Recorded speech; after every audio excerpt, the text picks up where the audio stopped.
Okay, so what on earth could a 2,500-year-old military genius possibly have to do with your daily project deadlines? I know, it sounds like a bit of a stretch, right?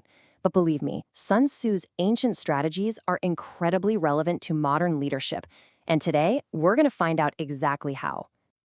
You gotta understand, Sun Tzu wasn't just playing around with theories. For him, this was literally life and death. The stakes couldn't be higher. Now, your projects?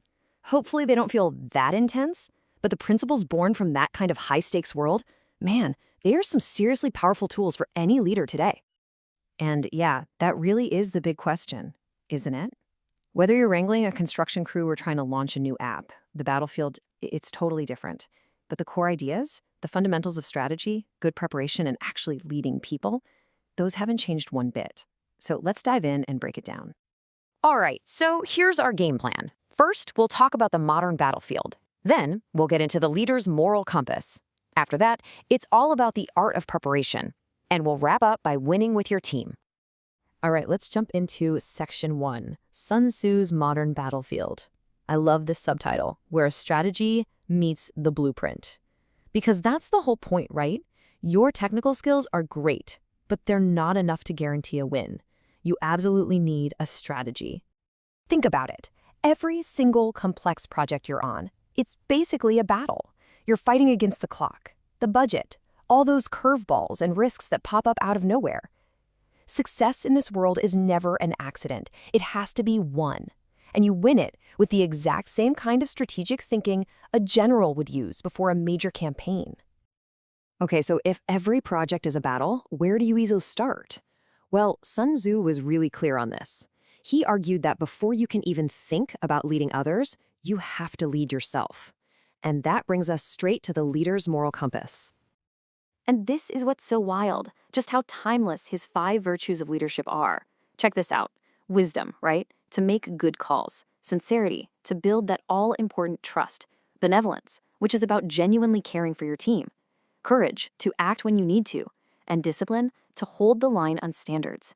These aren't just fluffy, abstract ideas, you know? They're actual, practical tools you can use every single day.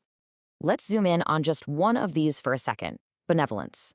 On one hand, you've got a leader who cares. They're looking out for safety, they respect the team, and what happens? Morale goes up. On the other hand, you have a leader who doesn't, and that leads to burnout, low morale, and a ton of mistakes.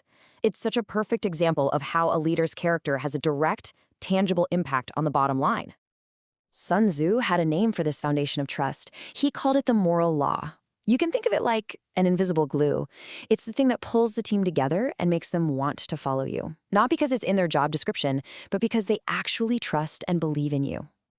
And in our world, what is the moral law? Well, it's basically professional ethics. You know, picture an engineer who gets a ton of pressure to cut costs by skipping a safety check. And they refuse. They hold the line. That one act of integrity, it builds a foundation of trust with the team and the client that is worth way more than any technical drawing or plan. Okay, so you've got your moral compass pointing true north. That's your foundation. Now it's time for action. And this is where we get into section 3, the art of preparation. This is all about knowing, planning, and adapting. Now, this is probably one of his most famous quotes ever, and for a really good reason. It's like the ultimate principle of strategy. Victory isn't about hoping for the best.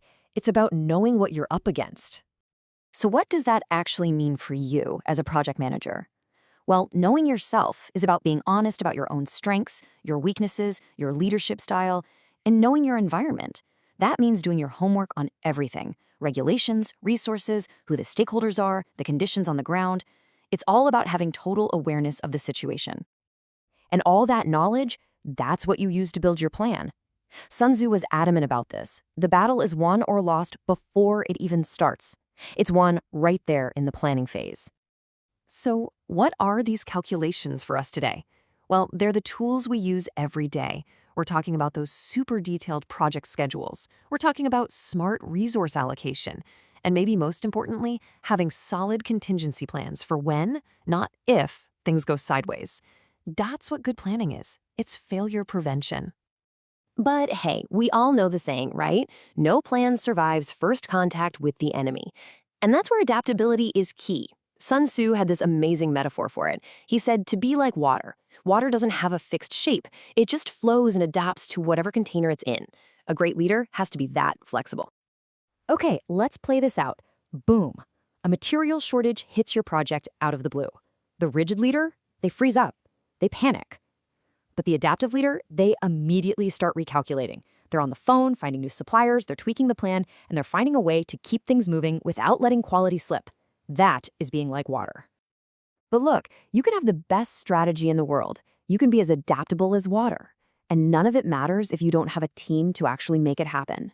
And that brings us to our final, and maybe the most critical section of all, winning with your team. Sun Tzu knew that an army's real strength wasn't just its weapons, it was its unity. And it's the exact same thing for any project team. When communication is flowing, when everyone's on the same page, all those little misunderstandings just vanish, and efficiency goes through the roof. A truly unified team is pretty much unstoppable. So how do you get that unity? Well, Sun Tzu's advice here is surprisingly human. He said, regard your soldiers as your children. Now, this doesn't mean being soft or coddling people. It means showing genuine care. It means you're invested in their success and their well-being. At the end of the day, your people are your most valuable asset, period. When you truly value them, when you protect them and respect what they do, you earn something that you just can't buy. You earn their loyalty and their dedication, and that is what drives incredible performance. So, let's put a bow on this. The Sun Tzu leader, the modern version, what do they look like? Well, they think strategically. They act ethically. They adapt to whatever gets thrown at them. And most importantly, they inspire their people. And really, when you boil it all down, it comes back to this one powerful central idea. Leadership was never about mastering other people. It's about mastering yourself first. Every bit of strategy, every plan, it all starts with your own self-awareness and your own discipline. So, I'll leave you with this question. After everything we've talked about today, the virtues, the planning, the way you treat your team, what's the one principle you're going to start working on mastering first?